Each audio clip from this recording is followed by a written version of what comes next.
자, 이어서 가도록 하겠습니다. 3.1운동에 대한 부분 가겠습니다.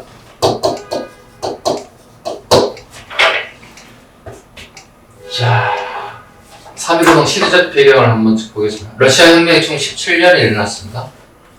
러시아 혁명이 1917년, 그 다음에 일선의 민족 자결주의가 1918년, 그 다음에 대동단결 선언이 1917년 상하이에서 신규식, 박은식, 신채호, 조소왕 등이 발표한 대동단결 선언이 우리 민족 지도자들 14명이 처음으로 선언을 하였습니다.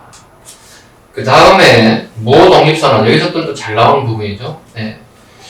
만주 길림입니다. 만주 길림에서 대종교의 중강자의 중심이 되었다. 특히 이 글을 작성한 사람이 조소왕이다. 무독립선언. 그 사료 내용을 잠깐 읽어볼게요. 무독립선언 사료가 나올 수 있어서 2천만 형제자매여, 정의는 무적의 칼이니 이로써 하늘에 거스르는 악마와 나라를 도적질하는 척을 한 손에 무찌르라. 걸기하라 독립군. 한 번 죽은 사람이 피할 수 없는 것이니 개의 돼지와도 같은 일생을 누가 원하는 바이리요. 살신 성인함이 2천만 동포와 동체로 부활할 것이니 일신을 어찌 아낄 것이며 일제히 못된 분례에서 해탈하는 건국임을 확신하는 육탄 혈전으로 독립을 완성하라. 사료 대비해서 한 번쯤 읽어보셔야 돼요. 모 독립선언에 대한 내용들입니다. 그 다음에 파리 강화회의의 민족 대표를 파견합니다. 김규식을. 파리 강화회의 잡아야겠습니다.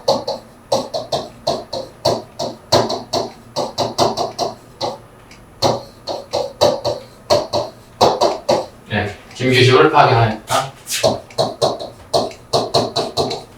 우리의 독립운동의 의지를 표현하기 위한 방법들입니다. 김규식을 대표로 파견했다. 그 다음 28 독립선언, 그 다음에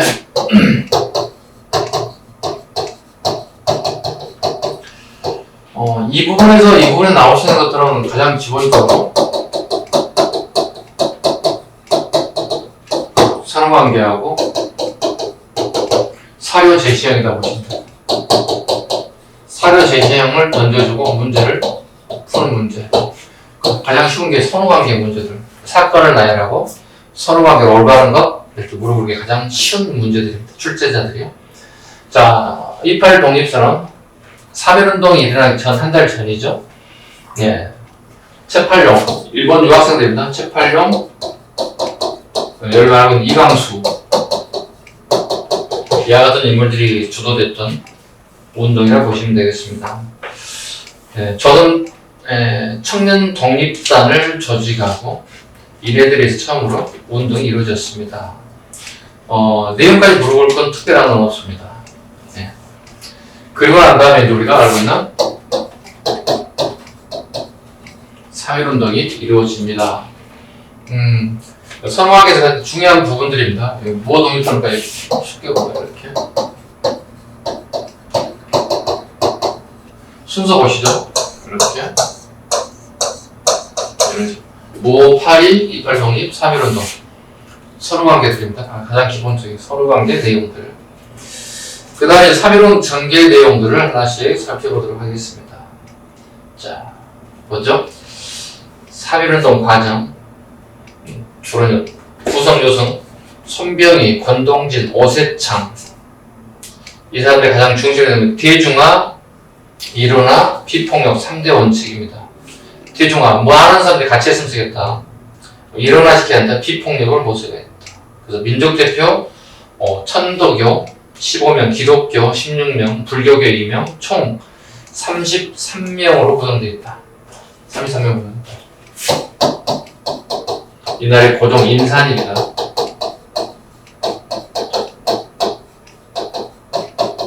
우리는 보통 장례식이고 왕실에서 장례식을 인산일이라 불러요. 같은 용어인데 누가 쓰냐에 따라 좀 달라지는 명칭들입니다. 3.1운동이 고종 인산일 날 실시되는 거죠.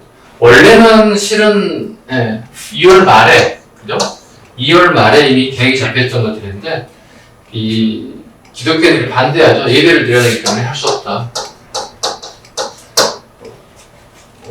우리가 말에 결정했다고 말이에요. 2월 28일이겠죠. 달이 짧으니까.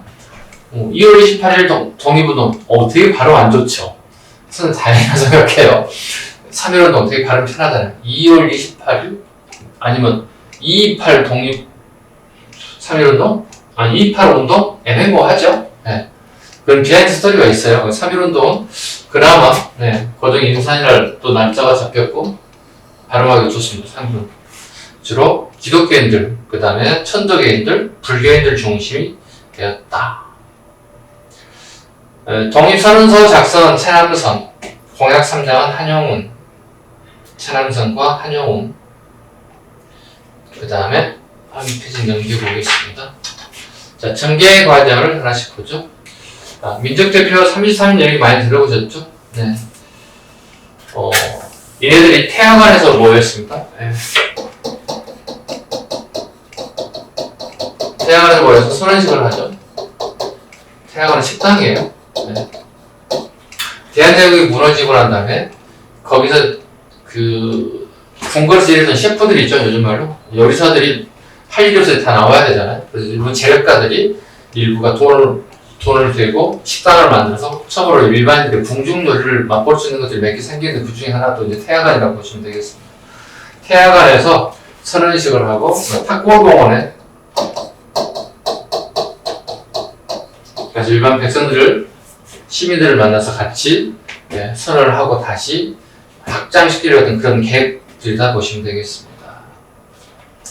근데 문제는 태양안은 독립선언식을 하고 자진 해산하는데 체포됐습니다. 신고가 됐습니다.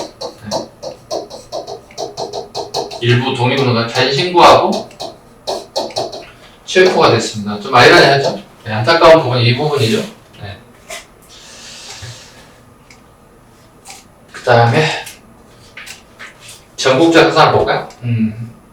1단계 점화기, 2단계 학산기, 3단계 학산기. 도시에서 도시일각으로, 도시 중심 탁골공원에서 도시일각으로, 그다음 지방으로 널리 퍼져나가는 그러한 단계였다. 이렇게 보시면 될 것 같습니다. 그 다음에 일제 강압적인 방법으로 3.1운동 결과가 실패됐죠. 그러한 다음에 일제들이 우리에게 3.1운동에 어떤 복수하는 게 하나 대표적인 게 하성 제한리 사건입니다.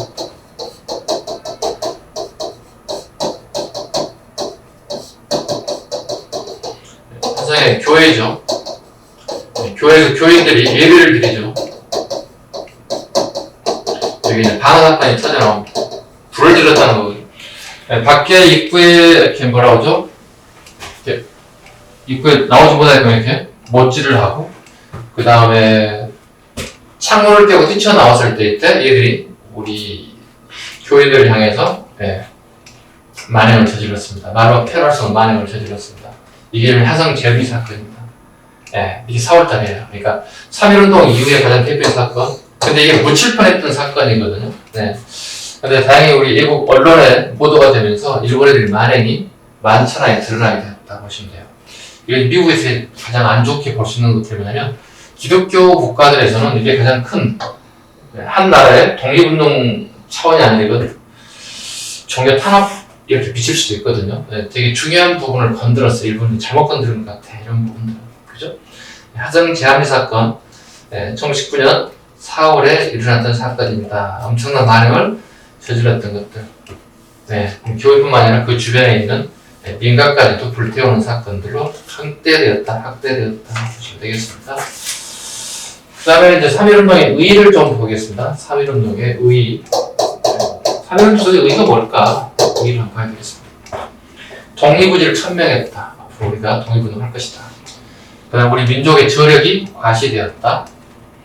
그 다음에 세계 약소민족 독립운동에 큰 자극을 주게 되었다. 그 대표적인 게 3.1운동에 영향을 준 나라가 중국의 오사운동. 반대로 적으면 안 돼. 이렇게 중국의 오사운동에 의하여 3.1운동이 일어났다. 이렇게 하면 안 된다. 이렇게 해야 된다. 3.1운동에 의하여 중국의 오사운동이 일어났다. 인도의 무저항운동.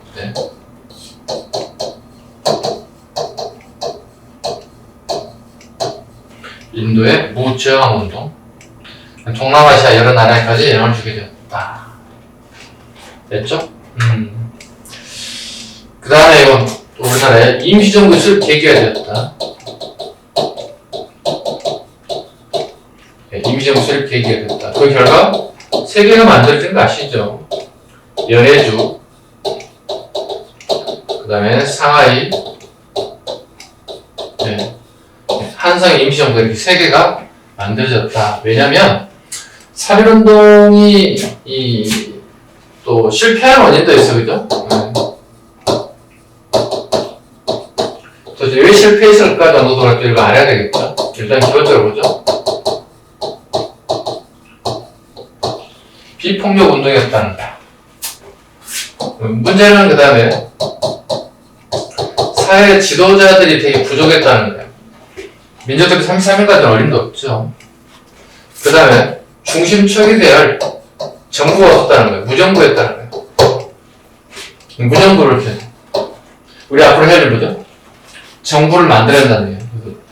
그래서 이렇게 세 군데 임시정부가 만들어야 돼요. 그 다음 지도자가 어떻게? 엄청나게 많이 늘어나기 시작했지.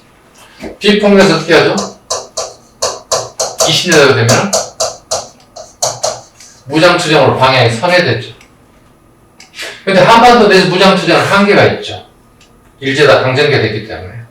결과적으로 무장투쟁이 어디로 가야 됩니까? 우리 방향이 우리 땅이 아닌 상대 국가가 아닌 제3의 나라로 가야 되는 연해주, 간도, 중국 본토로 넘어서 무장투쟁이 치열하게 이루어졌죠. 여러분 가장 어려운 부분이 이 부분. 가장 어렵게 생각하는 이 부분. 그쵸? 맞죠? 정확히 짚었죠? 네, 현장에서 느끼는 부분들이니까요. 됐죠? 이렇게 임시정부 쓸 때는 계기가 되었다. 그 다음에 일본의 통치 방식이 바뀌었다는 겁니다. 그 다음에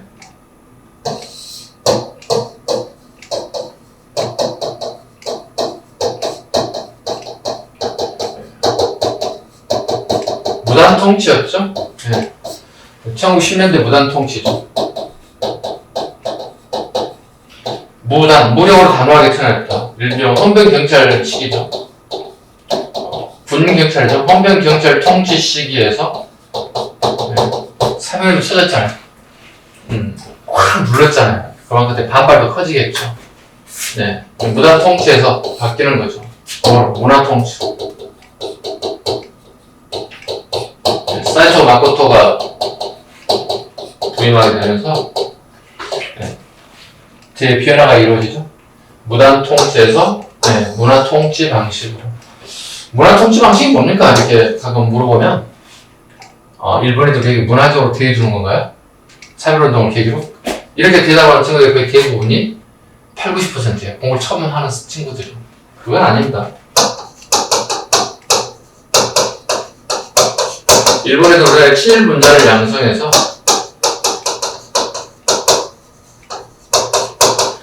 간접 통치하는 방식을 문화 통치라는 거예요. 20년대부터는 어떻게 될까요? 우리나라에 친일했던 사람들이 기하급수적으로 늘어나는 거죠. 그네들에서 간접 통치 방식을 하겠다. 이게 문화 통치 방식. 되게 교묘해졌죠. 일본 애들이 교묘한 면이 보이고 있더라. 됐죠? 네. 그 다음에 3.1운동 이후에 독립운동 양상을 한번 보게 되면, 볼까요? 2년 부분에서 민족주의계와 사회주의계를 크게 나뉘는데요. 민족주의는 비타협적, 그 다음에 사회주의계는 사회주의 혁명론을 주제로 하더라. 독립운동 방향, 첫 번째 무장투쟁론. 무장투쟁론 볼까요? 네. 이후에 독립운동 방향을 볼게요. 네. 기초적인 겁니다. 네. 네, 첫 번째 무장투쟁론. 우리가 일본에 대해 이길 수 있는 건 무장밖에 없다. 말로서 글로서 이길 수 있는 방법 하나도 없다. 무장투쟁해야 된다. 가장 잘하는 게 이렇더라고요. 이동희, 그 다음 신채호 선생 같은 분들이 무장투쟁론자들입니다. 그 다음에 예교론. 예교를 통해서 예교를 통해서 우리가 독립 방식을 취해야 된다. 이승만.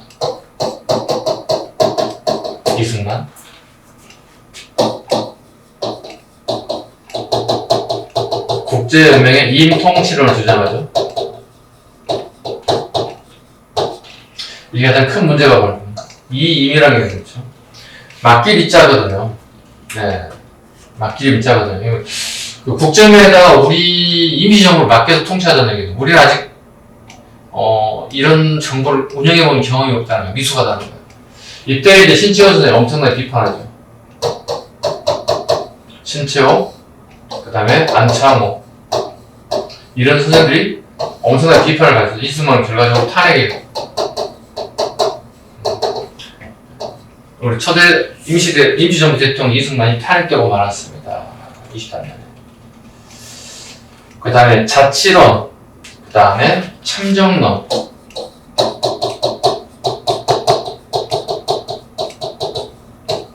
여기 이강수입니다. 이강수.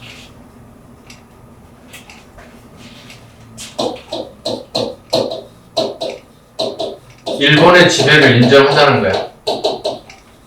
그리고 일본에서 잘해서 우리 조선인이 조선을 통치하는 방식을 인정하자는 거거든요. 우리가 일본 애들에게 잘 얘기해가지고 우리 조선인이 조선을 통치하는 방식 하자. 이게 자치론자들, 참정론자들.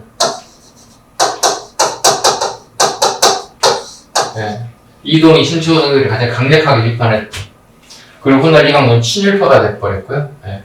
가장 비판받는 얘기입니다. 자치론, 참정론. 그 다음 실력양성론. 우리가 실력을 양성해야 된다. 우리 일본에 앞선 게 하나도 없더라. 특히 경제 부분을 앞세워야 되겠더라. 김성수 같은 사람. 김성수. 그 다음에 민족유일당 운동. 5번째.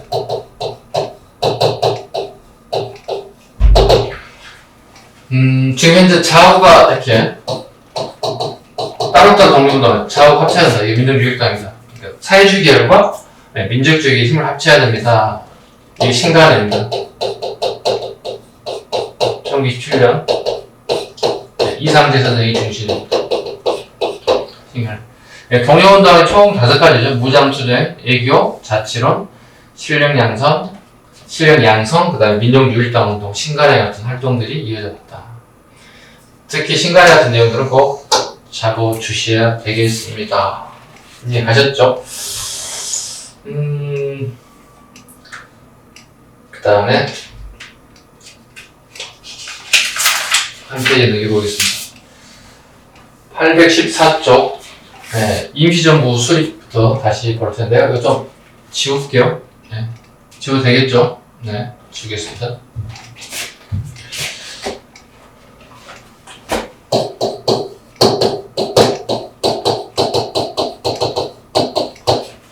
자, 814쪽에 대한민국 임시정부부터 다시 하겠습니다. 자, 우리가 독립운동 이후에 아까 이게 부족한 게 몇 가지 있었죠? 그 부분을 보완하는 요소에 등장하는 첫 번째 임시정부가 3개가 만들어집니다. 연해주 대한국민회 가장 빠릅니다. 그 다음에 상하이 대한민국 임시정부, 그 다음에 한성의 한성정부 3개가 만들어졌습니다. 임시정부를 만든 건 너무 많죠. 3개가 너무 많죠. 하나가 돼야 되겠죠. 그래서 한성정부, 그 다음에 연해주 정부를 이렇게 합쳐서 하나가 되는데 이게 그냥 상해 임시정부로 발달되는 거죠. 상해 임시정부고, 그 다음에 만들 때 한성정부의 법통을 개선한다 이렇게 얘기하죠.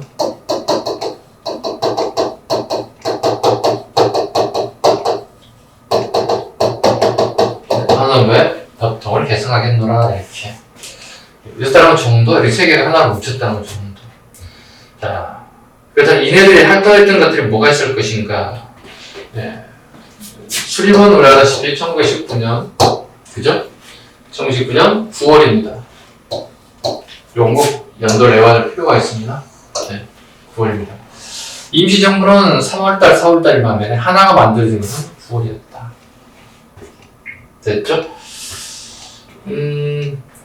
내용 하나씩 보겠습니다. 소재지는 어디? 상하이. 그 다음에 대한민국 임시 헌장이 만들어집니다. 헌장이 선포됩니다. 선포 내용을 하나씩 보겠습니다. 제1조 815쪽입니다. 815쪽에 대한민국 헌장에 대한 부분입니다. 제1조 대한민국은 민주공화제로 합니다. 민주공화제. 핵심 뭐죠? 공화당이죠? 네.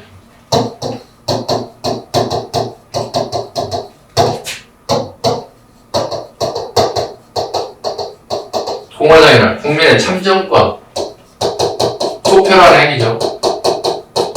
참정권을 통해서 대표를 선출하는 방식. 네, 이런 방식으로는 공화죠. 대한민국 민주공화국이다. 우리 헌법 1조에 나와있죠. 우리가 자치단체장 선거법죠, 지방의회 선거법죠, 그리고 광역의회법죠, 국회의원 법죠, 대통령 법죠. 다 뽑습니다, 그죠? 우리 동네 1군부터 시작해서 나라 1군까지 다 뽑잖아요. 이게 이런 걸 우리 뭐라고 그래요? 공화정이다 이렇게 불러요. 공화정. 두 번째 2조 대한민국 임정부 임시의정원의 결의에 의해서 이를 통치한다. 의정원의 임시가 되겠죠. 대한민국의 인민은 남녀 기천 및 빈부의 계급이 없고 일제 평등하다. 평등의 임시가 되겠죠. 대한민국의 인민은 종교, 언론, 주의작, 출판, 결사, 집회, 신체 자유. 이건 민주주의 가장 기본이에요. 언론, 출판, 집회, 결사 가장 기본이에요. 그 다음에 5조 대한민국의 인민으로 공민 자격이 있는지는 선거권 및 피선거권을 가진 자가 하겠다. 그리고 체제를 보면 대통령제를 채택했다. 체제는 대통령제다.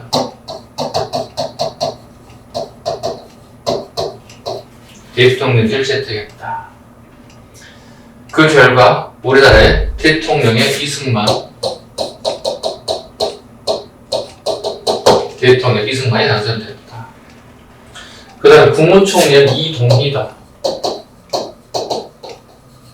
가장 많이 나온 게 이 인물입니다. 가끔 말장난치기에서 이동네가 같은 동료분들 이동료가 아니에요. 그죠? 이동이다. 말장난치는 거 잡으시기 바랍니다. 그 다음에 상권 분립이 가장 기본이 돼야 되겠죠. 입법, 사법, 행정에 당연히 상권 분립이 돼야 되겠죠. 여러분 행정법이나 행정학시간에 배웠던 몽테스키의 상권 분리 있죠? 입법, 사법, 행정이 분리돼야 되는 건 당연히 기본으로 와야 되겠습니다.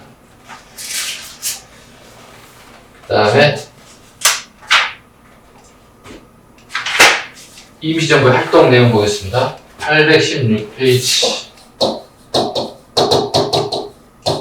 어떤 활동을 하는지 활동 내역들을 좀 보도록 하겠습니다.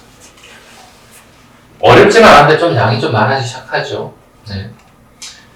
첫 번째, 연통제 잡아야 됩니다. 연통제. 네. 연통제 하면 별표 하나 할까요? 기본이니까. 뭐 어렵다기보다 기본입니다. 연통제. 두 번째, 교통부. 마찬가지. 별표 기본. 연통제와 교통. 역할 뭐죠? 연통제 비밀 행정조직망입니다.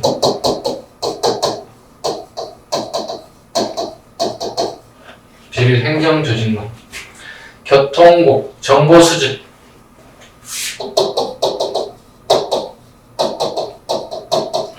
자, 이런 목적, 공통적인 목적. 연통제, 교통, 이런 목적이 큰 공통적인 목적 뭐라고 보세요?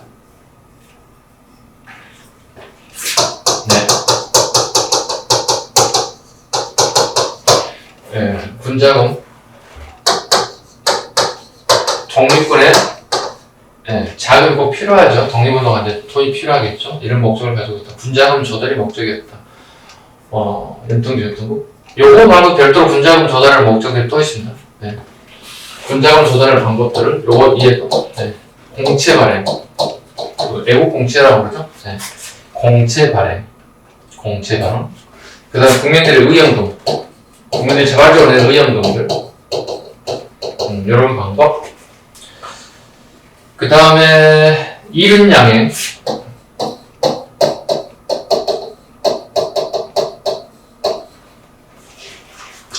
그 다음에 백산상해, 부산해.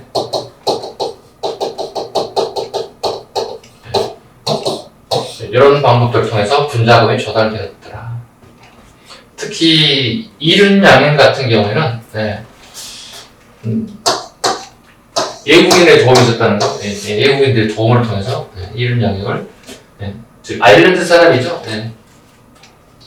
무역상해의 네. 일정 부분을 좀 빌려서 임대를 통해서 우리 이익을 좀 창출하려고 했던 분자금을 하려고 했던 아일랜드인 쇼.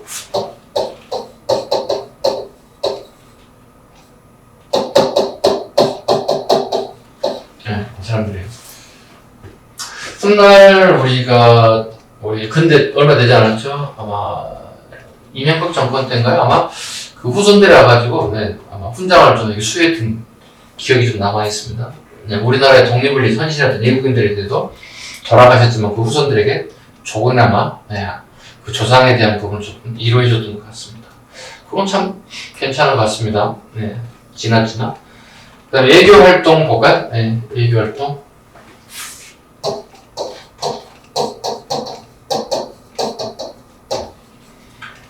이거 첫 번째 파리 강화의 김규식. 네. 아까 했던 것들이요. 파리 강화의 김규식. 이 김규식 파리 강화에 대한 게 1월이잖아요. 그죠? 1월이고. 우리 임시정부가 만든 게 9월이잖아요. 뭐예요? 안 맞죠? 대한민국 임시정부에서 파리 강화에 김규식을 파견했다. 안 맞죠?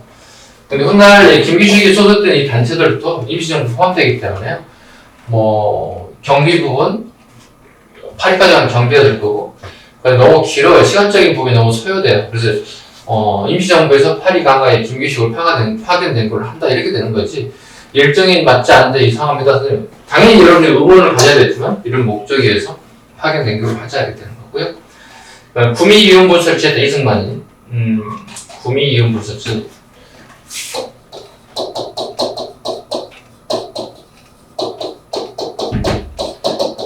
미국의 포함한 유럽 나라들로부터 도움을 받고 싶다 했다. 소련과 비밀 협정을 맺기도 했다. 이건 출제되진 않지만 네. 소련과 비밀 협정 이동희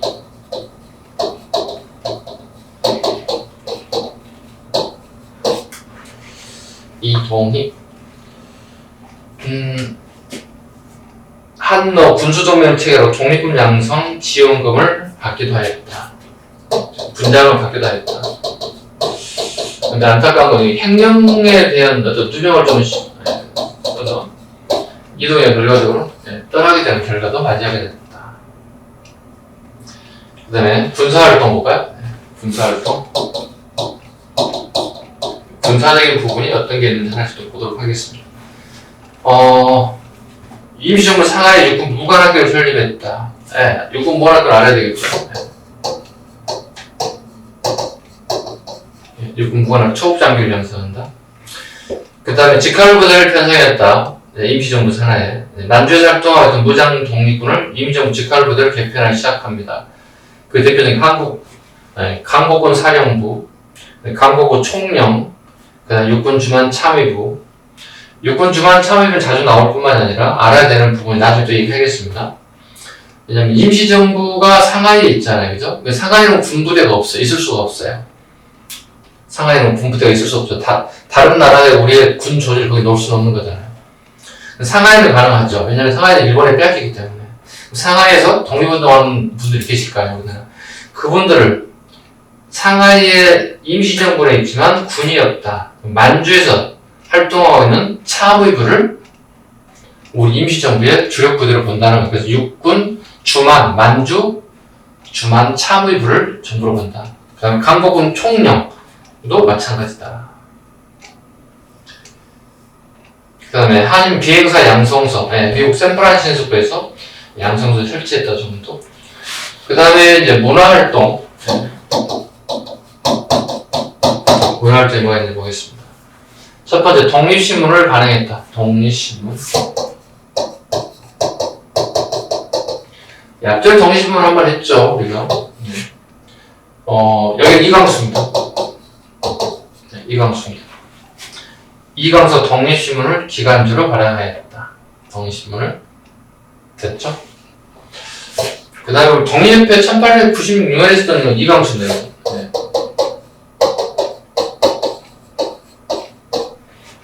아, 서재 별말 잘못했네. 쏘리. 적다 보니까.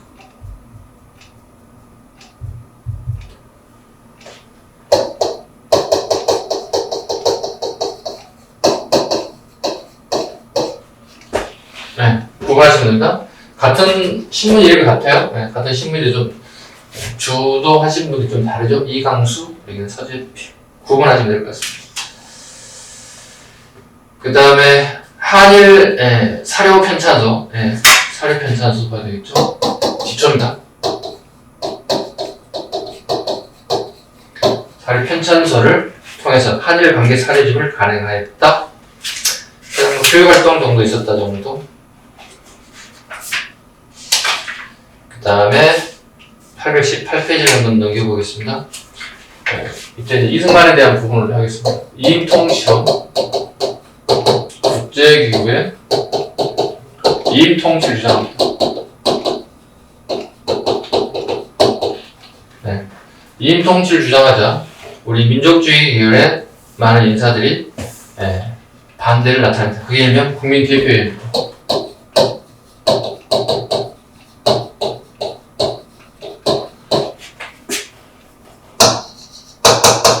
최소 3개, 최소 3개.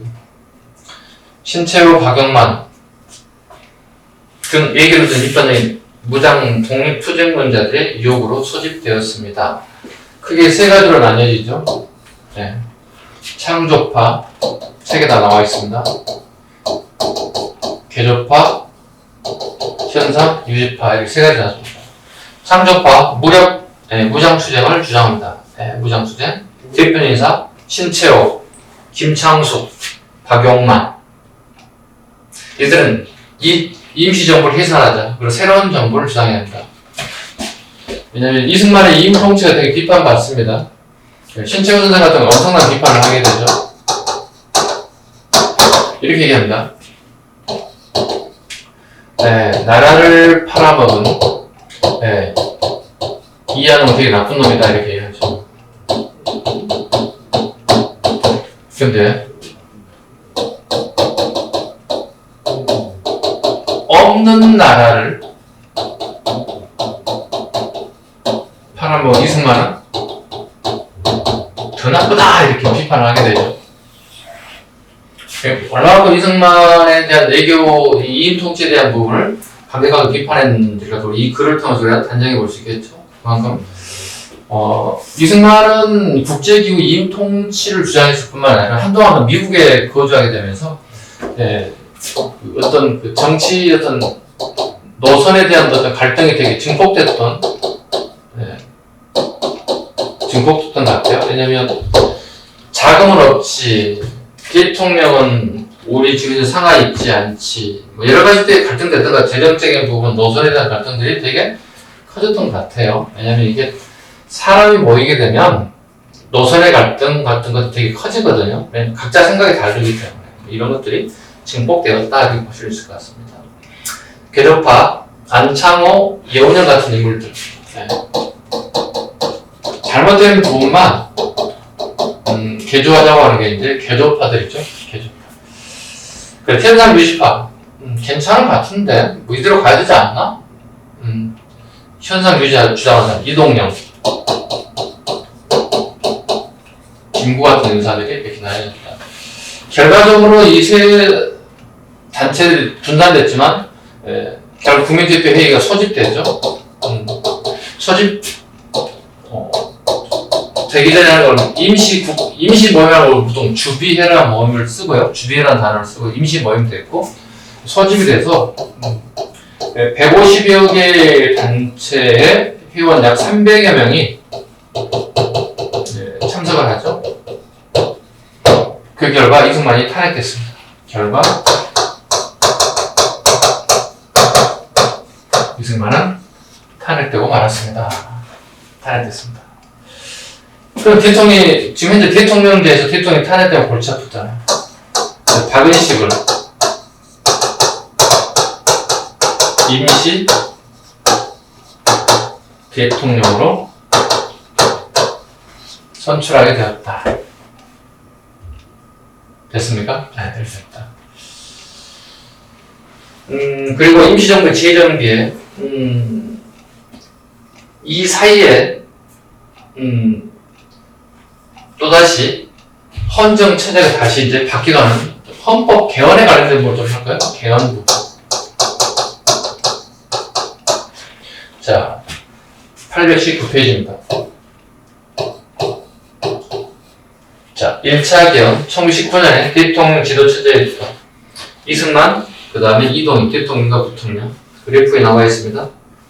두 번째, 2차 국무령 중심의 내각 책임제였다. 국무령 중심의 내각 책임제였다. 그 1차와 2차 사이에 요걸 좀 넣으셔야 돼요. 요 사이에 요거 1차 그 다음 2차 요 사이에 이걸 좀 넣으셔야 돼요. 사이에다 넣으시면 돼요. 자, 2차 갑니다. 1925년 국무령 중심의 내각 책임체제가 만들어졌다. 국무령 중심의 그 대표적인 이동영, 홍진, 김구 등 국무령이 자주 개최되었다. 주로 김구 선생이 국무령 중심 집단 체제였다. 제3차 27년 별표 갈게요. 27년 국무위원 중심이다. 국무위원 집단 지도체제 최장 기간인데요. 그 이유는 뭐냐면 25년에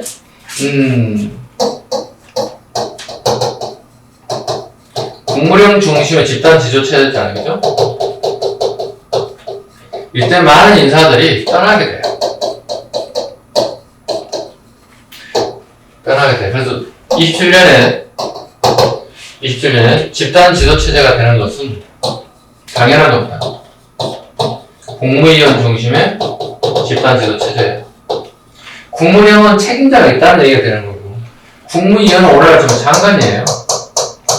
장관들에 국가가 운영된다는 뜻이잖아요.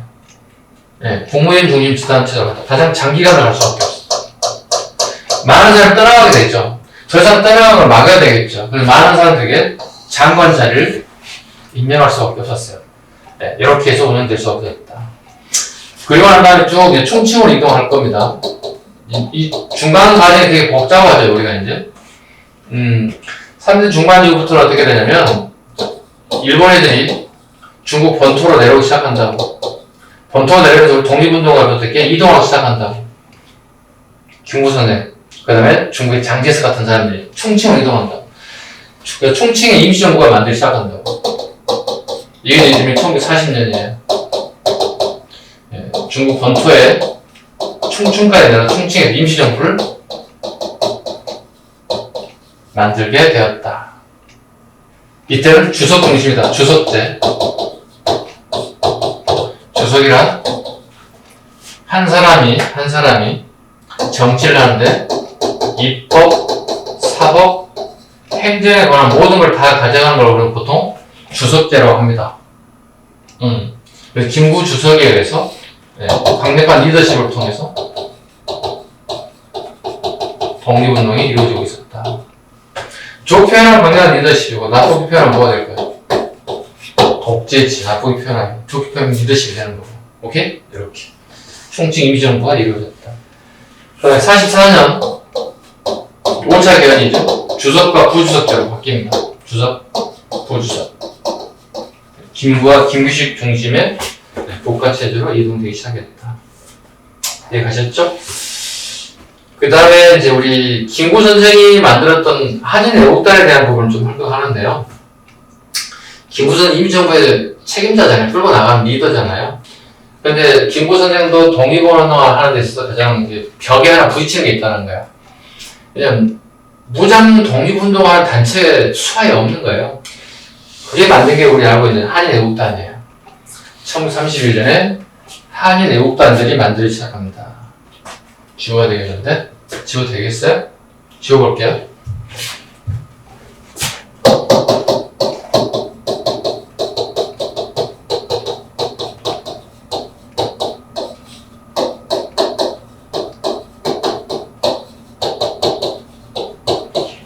이봉창과 윤봉길에 의해서 한인 애국단이 만들어지죠.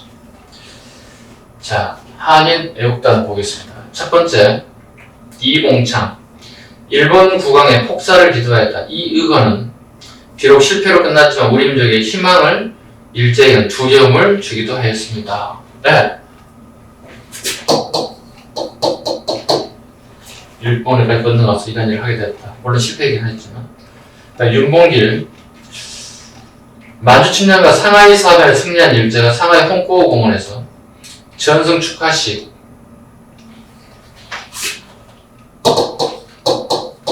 일제가 상하이를 기습 점령하게 됩니다. 상하이에서 승리했잖아요. 일본의 전승 축하식을 하는 거예요. 그 다음에 겹쳐 등에 일본 천황의 생일과 겹쳐 있어요. 두 가지 기념식을 홍콩공을 대대하고 축하식을 한다는 거죠.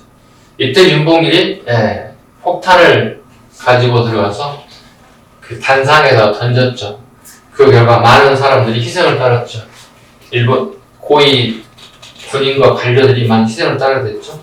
이 사건을 계기로 이것은 중국의 장제스 국민당 책임자죠. 이 당시에 중국의 독립운동 방향은 민족주의 계열의 국민당하고요. 반대로 사회주의 계열의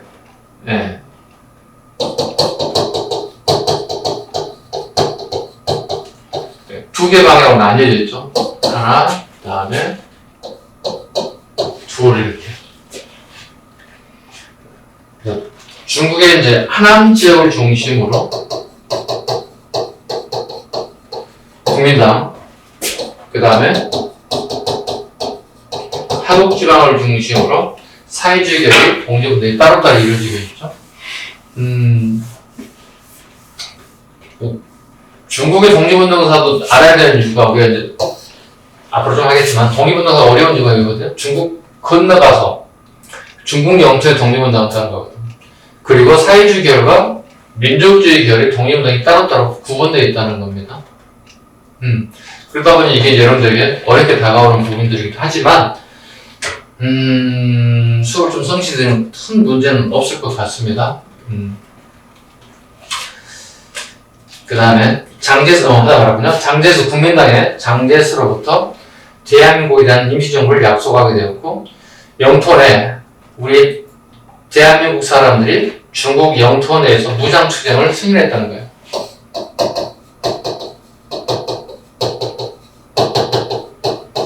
무장투쟁을 할 수 있게 승인해줬다. 그 다음에 강국은 창설을 계기가 되었다.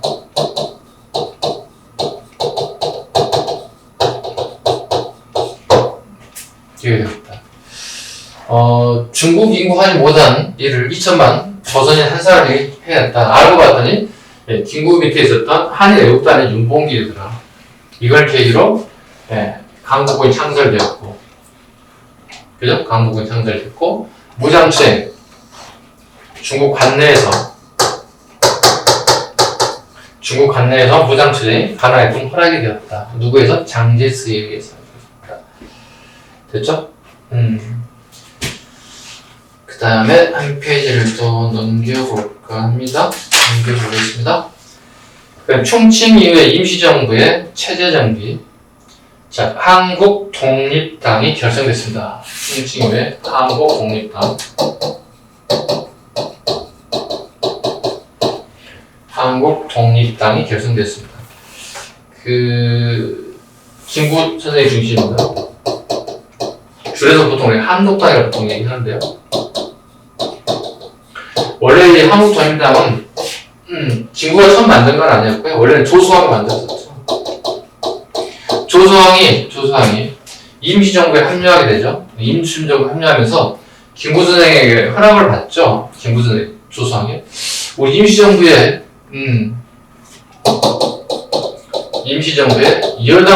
여당 정부의 당명으로 쓰고 싶은데 어쩌습니까? 허락을 받아 쓰는 게 한국독립당이에요. 김구 선생이 해방 이후에 우리나라의 국내에 들어와서 돌아가실 때까지 쓴 명칭이 한국독립당, 즉 한독당이에요. 그 다음에 대한민국 건국 강령을 발표합니다. 조수왕이 이제 건국 강령을 발표하죠. 일명 이걸 삼견주의라고 하죠. 정치, 경제,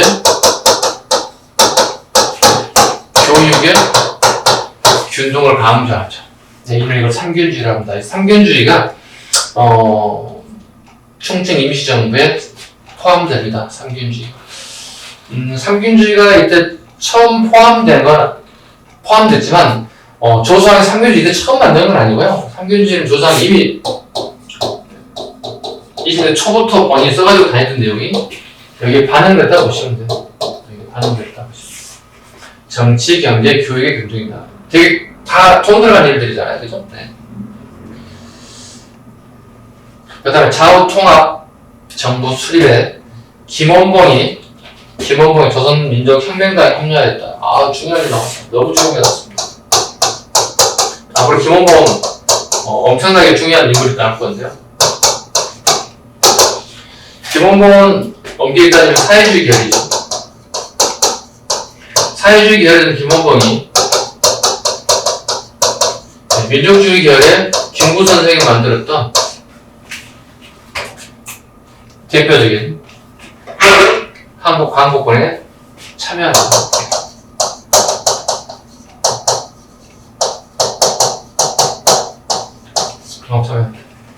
누가?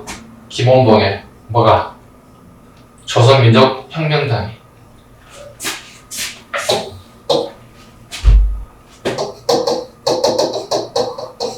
부대는 조선의용대가. 조선민족혁명당의 부대가 조선의용대가 여기 참여했고, 별표 5개. 가장 많이 나오는 20년 전부터 지금까지 가장 잘 나왔던 부분 중에 하나가 이 부분입니다. 자, 강복군이 창설되고 난 다음에 이후에 어떤 경력들을 하나씩 또 보겠습니다. 대일, 대독, 선전포고, 그죠? 그다음에 조선의용대 흡수 42년. 그 다음에 영국군과 연합작전을 통해서 미얀마와 인도전선에 참여, 연합작전을 펼치기도 했다. 주로 심리전. 주로 일본에 들어가 심리전을 펼치는 것들. 왜냐면 일본군 내 조선인들이 있어. 우리나라 말로 쓰면 심리전 하는 거야. 전쟁하기 전에 어떻게? 우리나라 노래를 막 부르잖아. 아리랑, 아라리요. 상대편 어떻게? 저기 우리나라 사람인가 본데, 아리랑으로 부르다니. 같은 민족이 금방 알 수 있는 노래들. 그 다음에 이제 가장 아쉬운 부분 중에 하나가 4번인데, 국내 진입작전 시도. 일명 정진군이죠. 국내 진입작전. 계획을 했으나, 실천을 하지 못했습니다. 1945년 9월로 접었거든요. 이 부대를 정진군이라고 했다고. 김구선은 직접 끌고 서울로 오겠다는 거였어요. 근데 실천하지 못했죠. 실천하지 못한 이유는 1945년 8월 15일에 해방을 맞게 되었어요. 즐겁진 하지만, 해방에서 즐겁긴 하지만, 김구선은 개인적인 입장에서 되게 불운한 거지. 왜? 앞으로 자기가 해방이 되고 난 다음에 우리나라에 들어온다면 자기 역할이 줄어들어요. 임시정부의 책임을 다하긴 했지만 무장투쟁에 관련된 부분이 좀 부각되는 시기가 되거든요. 이런 부분 가장 김구선의 좀 안타까운 부분이기도 하다. 이렇게 보시면 되겠습니다. 그래서 항상 이 부분 항상 더 얘기한다면 시대순 문제 잘 풀기 위해서 뭐죠? 흐름을 일단 이해해 주셔야 한다. 흐름을 먼저 이해해 주시고 그 다음에 이제 필요한 것들 일부가 이제 디테일한 부분에 연도가 또 암기가 필요하더라. 이런 부분들은 이 부분의 문제를 풀 때 가장 꼭 필요한 부분들입니다. 지금 교재 이제 기출 문제라는 부분들도 이런 것도 같이 풀어주기를 당부를 드립니다. 네, 잠시 쉬겠습니다.